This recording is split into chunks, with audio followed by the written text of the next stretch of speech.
सभी विद्यार्थियों को सुप्रभात।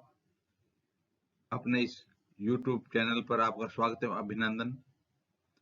हाँ, तो विद्यार्थियों, आज हम अलंकार प्रकरण के अंतर्गत उपमा अलंकार के बारे में अध्ययन करने जा रहे हैं।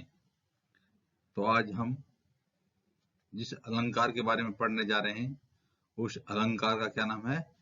उपमा अलंकार। तो देखिए, उपमा का लक्षण होता है साधर्म्यम उपमा भेदे। साधर्म्यम उपमा भेदे। तो यहां बताया जा रहा है, अर्थात उपमान तथा उपमेय का भेद होने पर साधर्म्य का कथन उपमा अलंकार कहलाता है। तो जहां पर उपमान और उपमेय में भेद होता है लेकिन फिर भी साधर्म्य समानता का कथन कहा जाता है, तो वहां पर कौन सा अलंकार होता है? उपमा अलंकार होता है।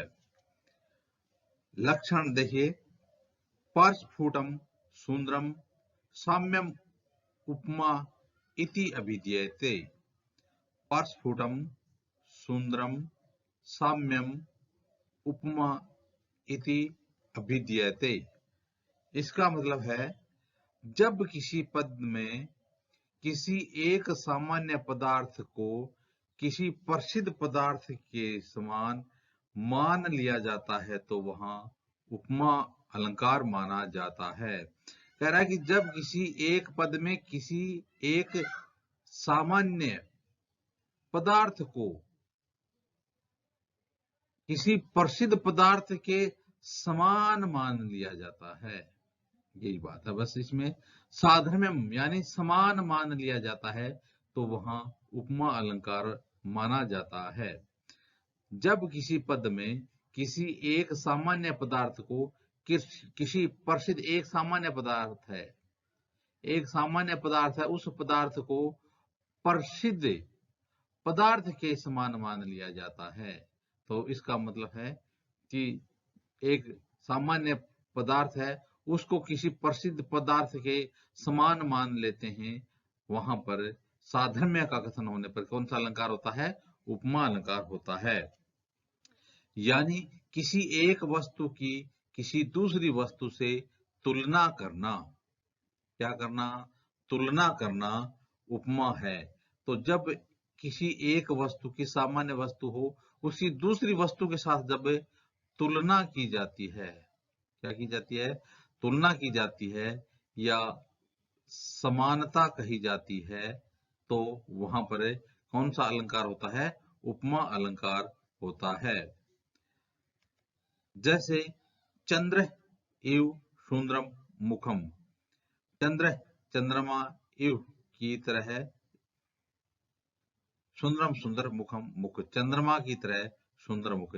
इसमें एक सामान्य पदार्थ को, एक सामान्य पदार्थ को, यानी पदार्थ, सामान्य पदार्थ कौन सा है? मुख है। एक सामान्य पदार्थ यानी मुख को सुंदरता के लिए प्रसिद्ध पदार्थ कौन सा है? प्रसिद्ध पदार्थ चंद्रमा है। तो चंद्रमा के समान माना गया है, इसलिए यहां पर कौन सा अलंकार हो जाएगा? उपमा अलंकार हो जाएगा। तो चंद्र इव सुंदरम मुखम, इसमें एक सामान्य पदार्थ है यानी मुख को सुंदरता के लिए प्रसिद्ध पदार्थ है यानी चंद्रमा के समान मान लिया गया है, इसलिए यहां पर उपमा अलंकार है। चंद्र इव, चंद्रमा की तरह, सुंदरम मुखम, सुंदर मुख, यानी इस दोनों में समानता बताई गई है। तो जहां पर उपमान और उपमेय का भेद होने पर भी उसमें समानता कही जाए, वहां पर यानी कौन सा अलंकार होता है? उपमा अलंकार होता है। तो जहां उपमान और उपमेय में भेद होता है फिर भी उसमें समानता कही जाती है, तो कौन सा अलंकार होता है? उपमा अलंकार होता है। अतएव यहाँ उपमा अलंकार है। उपमा अलंकार के 4 अंग होते हैं। अब प्रश्न बनता है कि उपमा के कितने अंग होते हैं? 4 अंग होते हैं। तो अब देखेंगे कि उपमा अलंकार के 4 अंग कौन कौन से होते हैं और उसकी किस प्रकार से पहचान की जाती है।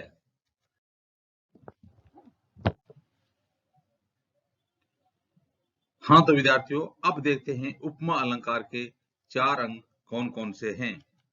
तो पहला है उपमेय। उपमा अलंकार का पहला अंग कौन सा है? पहला अंग है उपमेय। कह रहा है कि सामान्यतः साधारण पदार्थ उपमेय कहलाता है। तो साधारण पदार्थ क्या कहलाता है? साधारण पदार्थ क्या कहलाता है? उपमेय। अब एक चंद्रमा है और एक मुख है। यदि इनकी तुलना की जाती है, इनमें समानता बताई जाती है, तो इसमें साधारण साधारण क्या होता है? मुख होता है। तो इसलिए मुख क्या कहलाएगा? उपमेय कहलाएगा। अर्थात जिस पदार्थ का कवि या लेखक द्वारा वर्णन किया जाता है वह उपमेय होता है। वर्ण विषम उपमेय, यानी कवि या लेखक जिस पदार्थ का वर्णन करना चाहता है और उसकी जिसके साथ समानता स्थापित करना चाहता है, तो यहाँ पर जो वर्ण्य विषय होता है, जिसका कवि को वर्णन करना होता है, यहाँ पर जिस प्रकार से चंद्र इव सुंदरम मुखम, यहाँ पर मुख का वर्णन अभिप्रेत है, तो इस प्रकार से यहाँ पर मुख में कौन सा पदार्थ होगा? उपमेय हो जाएगा। यानी जो उपमा देने योग्य हो या जिसे उपमा दी जाए वह उपमेय होता है। यह विशेष्य, वर्ण्य विषय, वर्णनीय, प्रस्तुत व प्रकृत आदि नामों से भी जाना जाता है। तो देखिए, जो उपमेय होता है, वर्ण्य विषय उपमेय, यानी जिसका वर्णन करना चाहता है वो उपमेय होता है। और यह उपमेय साधारण पदार्थ होता है। पद को देखते ही हमें पता चल जाएगा कि उसमें उपमेय कौन सा है। क्यों? क्योंकि उपमेय क्या होता है? साधारण पदार्थ होता है। दूसरी बात है कि जो उपमेय होता है उसको विशेष्य, वर्ण्य विषय, वर्णनीय, प्रस्तुत या प्रकृत आदि नामों से भी जाना जाता है। प्रस्तुत या प्रकृत आदि नामों से भी किसको जाना जाता है? उपमेय को जाना जाता है। जैसे उपयुक्त उदाहरण में मुखम उपमेय है। तो यहाँ पर साधारण पदार्थ होने के कारण यह क्या है? साधारण पदार्थ होने के कारण मुखम क्या है? उपमेय है। उपमान। तो जिस प्रकार से उपमा अलंकार के 4 अंग हमने देखे, 4 भेद स्वीकार किए, तो उसमें पहला था उपमेय, दूसरा है उपमान। क्या है? यानी उपमा के कितने तत्व होते हैं? 4 होते हैं। पहला है उपमेय, पहला अंग क्या हो गया? उपमेय। दूसरा उपमा अलंकार का अंग कौन सा हो गया? उपमान। जिसकी क्षमता उपमेय से की जाती है, यानी विशेष पदार्थ। सामान्य पदार्थ उपमेय हो गया, विशेष पदार्थ है उपमान हो गया, और जिससे उपमेय की तुलना हो वह उपमान कहा जाता है। तो यहाँ पर सामान्यतः गुणों में उपमेय की अपेक्षा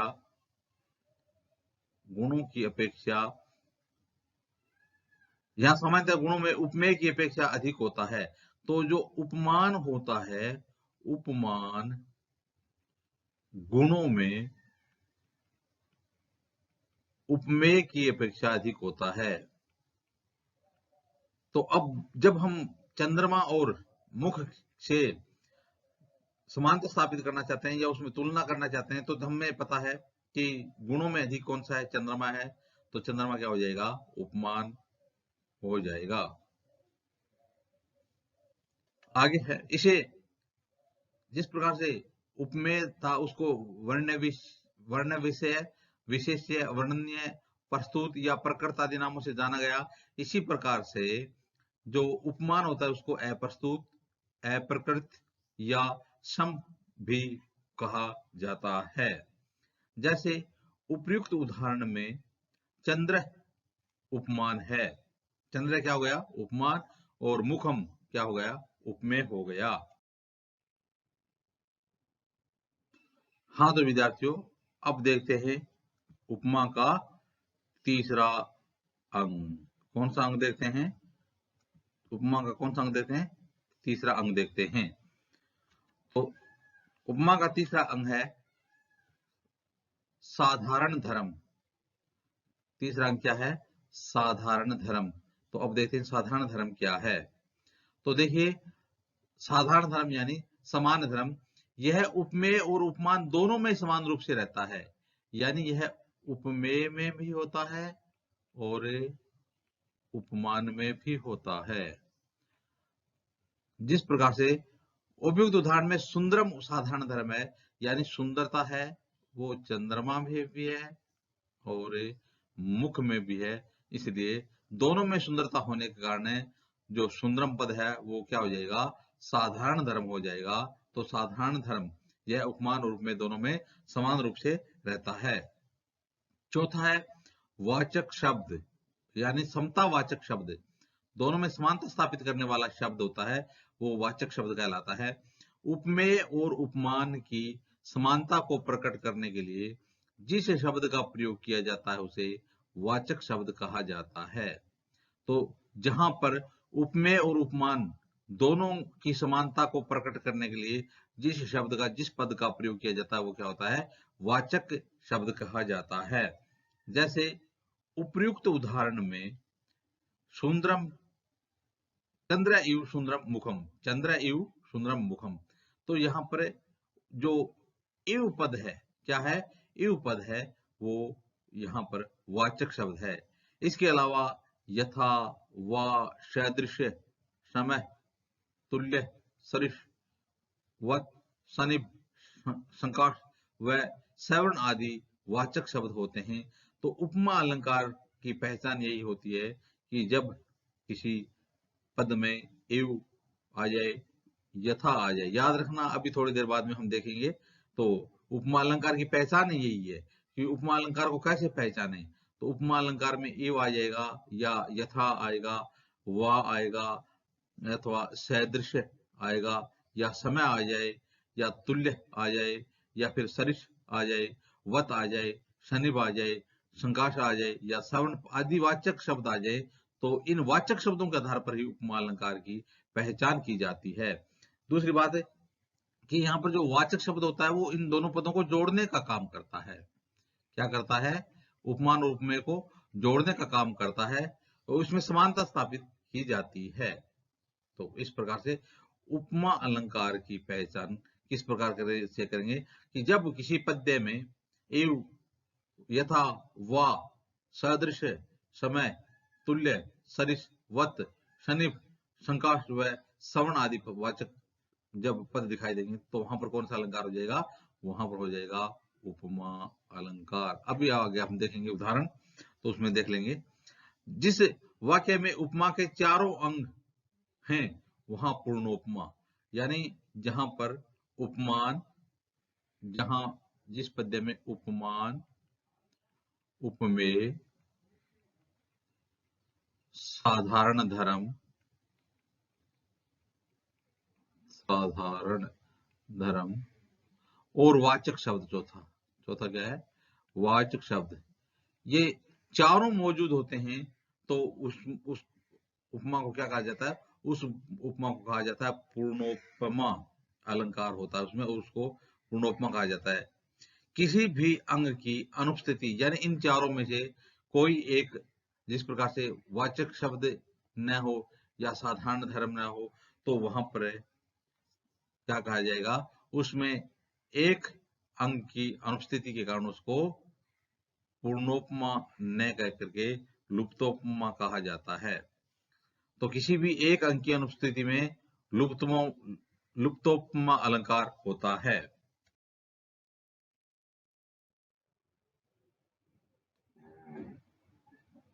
हाँ तो विद्यार्थियों, अब देखते हैं पूर्णोपमा के अन्य उदाहरण। पूर्णोपमा के अन्य उदाहरण, अवेहि तन्याम राजन, अग्निगर्भम समीमिव, समीम धन इव, समीम धन इव। तो यहां पर इव पद आ गया, इसलिए यहां पर कौन सा अलंकार हो जाएगा, उपमा अलंकार हो जाएगा। और इसमें उपमा के चारों अंग मौजूद हैं, इसलिए इसमें होगा पूर्णोपमा। आगे देखिए, ये जाते शर्मिष्ठा, ये जाते शर्मिष्ठा भर्तु बहुताम, ययातेरु शर्मिष्ठा भर्तु बहुमता भव। तो ये देखिए ययाते धन इव, ययाते धन इव शर्मिष्ठा भर्तु बहुमता भव।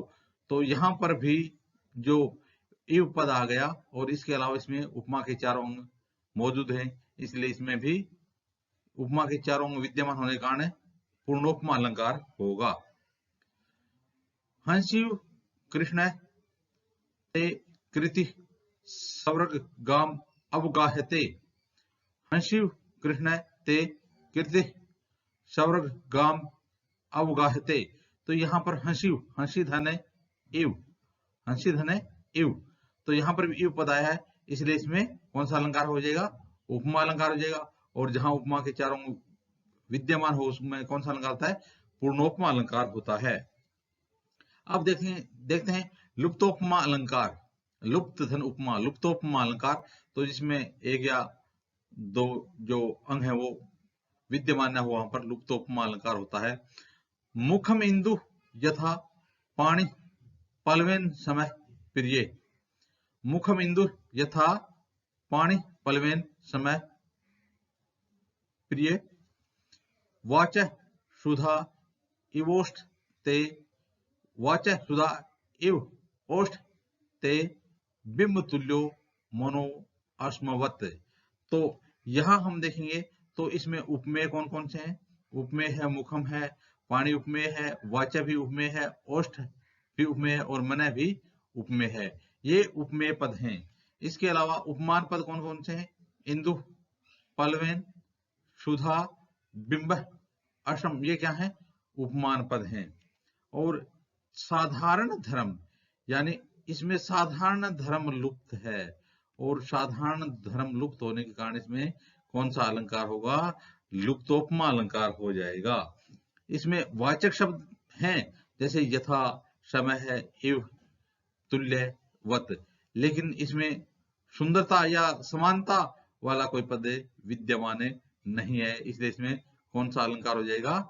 इसमें लुप्तोपमा अलंकार हो जाएगा, क्योंकि इसमें उपमेय है, उपमान भी है, लेकिन क्या नहीं है? साधारण धर्म नहीं है, और वाचक शब्द भी इसमें विद्यमान है, इसलिए इसमें यानी साधारण धर्म नहीं होने के कारण लुप्तोपमा अलंकार होगा।